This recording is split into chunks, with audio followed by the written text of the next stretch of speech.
मान्यताओं के अनुसार कार्तिक मास में आंवले और तुलसी जी की पूजा करने से हर तरह के पाप नष्ट हो जाते हैं। पितृदोष हो तो पितृदोष दूर हो जाता है। जैसे जिसके मन में कामना है उस कामना को लेकर यदि आंवले का दीपदान किया जाता है तो हर प्रकार की कामना भी पूर्ण हो जाती है। जिस घर में आंवला दीपदान किया जाता है उस घर में सदा माँ लक्ष्मी जी का स्थायी वास भी बना रहता है। वैसे तो कार्तिक के पूरे महीने में ही आंवला दीपदान करना चाहिए, लेकिन जो लोग पूरे महीने में आंवला दीपदान करने में असमर्थ होते हैं, ऐसे में यदि आप एकादशी जो कि कार्तिक शुक्ल एकादशी है उस दिन से लेकर कार्तिक पूर्णिमा तक भी आंवले का दान करते हैं, आंवला दीपदान करते हैं, तो उससे भी आपको पूरे महीने में या पूरे वर्ष में किए गए दीपदान का फल प्राप्त हो जाता है। अक्षय नवमी एक ऐसी तिथि है जिस दिन आंवले के पेड़ की पूजा सभी को करनी चाहिए और इसी दिन आपको आंवला दीपदान भी करना चाहिए। वैसे तो आप अक्षय नवमी के अलावा, जिसे हम आंवला नवमी भी कहते हैं, इस मास में आने वाली जो भी मुख्य तिथियां हैं जैसे कि एकादशी, वैकुंठ चतुर्दशी, पूर्णिमा, अमावस्या या गोपाष्टमी या जो भी दिन भगवान श्री विष्णु से जुड़े हुए हैं, उन दिनों में भी आप आंवला दीपदान करके पुण्य की प्राप्ति कर सकते हैं। अक्षय नवमी के दिन तो हर किसी को आंवले के पेड़ का पूजन करना ही चाहिए। आसपास आंवले का पेड़ हो तो वहां जाकर पहले पेड़ की जड़ में आपको साफ सफाई करके कच्चा दूध और जल मिलाकर या सादा जल मिलाकर धूप दीप जलाकर फिर आपको आंवले के पेड़ की 7 बार कम से कम परिक्रमा करके दीपदान करना चाहिए। हमारे धर्म में जिस तरह से अक्षय तृतीया का महत्व है, जिस तरह से अक्षय तृतीया के दिन किए गए दान का या दीपदान का अक्षय गुना पुण्य प्राप्त होता है, ठीक वैसे ही अक्षय नवमी के दिन किया गया दीपदान भी जन्म जन्मांतर तक पुण्य प्रदान करता है। आज के दिन आप सुबह स्नानादि से निवृत्त होकर आंवले के पेड़ की पूजा करें, आंवले के पेड़ की परिक्रमा करें। यदि आंवले का पेड़ आसपास ना हो और आपके पास आंवले हो तो आप भगवान विष्णु को आंवले समर्पित करके आंवलों का भी पूजन कर सकते हैं और इस दिन आंवले का सेवन किसी न किसी रूप में जरूर करना चाहिए। चाहे आप जूस के रूप में या ऐसे ही फल खाकर, मुरब्बे के रूप में, चटनी के रूप में कैसे भी कर सकते हैं। और इस दिन आप अपनी सामर्थ्य के अनुसार कुछ आंवलों का दान भी जरूर करें।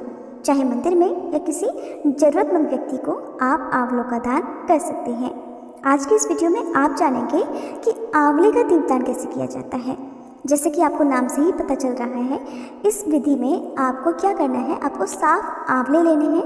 आंवले 5 या 7 की संख्या में आप ले सकते हैं। इससे ज़्यादा जितनी आपकी श्रद्धा हो उतने आंवले आप ले सकते हैं। आंवले का दीपदान या तो आप सुबह ब्रह्म मुहूर्त में करें या फिर शाम को गोधूली बेला के समय, जिस समय सूर्य अस्त हो रहे होते हैं और रात होने वाली होती है, तो आप उस समय दीपदान करें। जिसके लिए आप साफ आंवले लेकर उन्हें पहले अच्छे से धो लें, साफ कपड़े से पोंछ लें।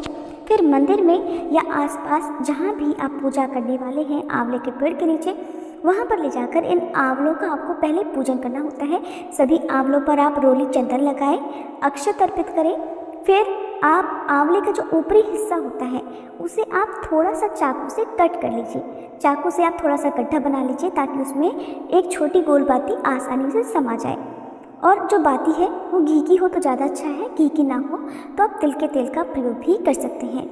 आंवले छोटे और गोल होते हैं। कई बार वो जमीन पर या चौकी पर जहाँ पर भी आप स्थापित कर रहे हैं, जहाँ पर भी आप दीपदान करने वाले हैं, वहाँ पर अगर वो ठीक से टिक ना पाए तो आप मिट्टी के दीपक का प्रयोग भी कर सकते हैं आंवले रखने के लिए। जिस जगह से आंवला टहनी से जुड़ा होता है उस जगह ऊपरी हिस्सा थोड़ा सा कट करके गड्ढा बनाकर घी में या तेल में डुबोकर उसमें बाती रखें और फिर सभी आंवलों को आसन दें, अक्षत का या पुष्प का आसन दें और फिर इस प्रकार से उन्हें प्रज्वलित कर दें जैसे कि आप नॉर्मल दिया जलाते हैं। सभी बातियों को जलाने के बाद आप हाथ जोड़कर सबसे पहले गणपति भगवान का, फिर श्री विष्णु भगवान का और माँ लक्ष्मी जी का ध्यान करें। अगर आप आंवले का दीपदान अपने घर में ही कर रहे हैं, आपके घर में ही आंवले का पौधा है, तो बहुत अच्छी बात है। एक आंवला आप जलाकर दीपदान करके अपने मंदिर में रखें और आप बाकी आंवले जो आंवले का पौधा है वहाँ पर रखें। इसके अलावा जो भी आपके घर में पवित्र पौधे हैं, जैसे तुलसी जी हो या आपके आसपास शमी का पौधा हो या आसपास कोई वट वृक्ष हो, पीपल का वृक्ष हो, वहाँ पर जाकर भी आप आंवले के पेड़ के अलावा दीपदान कर सकते हैं। एक दीपक आप अपने पितरों के नाम से आज के दिन जरूर जलाएं ताकि पितरों का भी उद्धार हो सके। जब पितर कष्ट में होते हैं या अपने कर्मों के कारण नरक में होते हैं रखते हैं, तो ऐसे में यदि पूर्वज या परिवारजन उनका अंतिम संस्कार विधिवत ना करें या अमावस तिथि को या हर बार श्राद्ध पक्ष में उनका विधिवत श्राद्ध ना करें या फिर उन्हें तिलांजलि ना दें या उनके नाम की पूजा ना करवाएं, उनके नाम का भोग ना निकालें, तो ऐसे में घर में भारी कलह क्लेश होता है और पितृदोष लग जाता है। इसी पितृदोष से बचने के लिए आपको आंवला नवमी के दिन अपने पितरों के नाम से एक आंवले का दीपदान कम से कम जरूर करना चाहिए।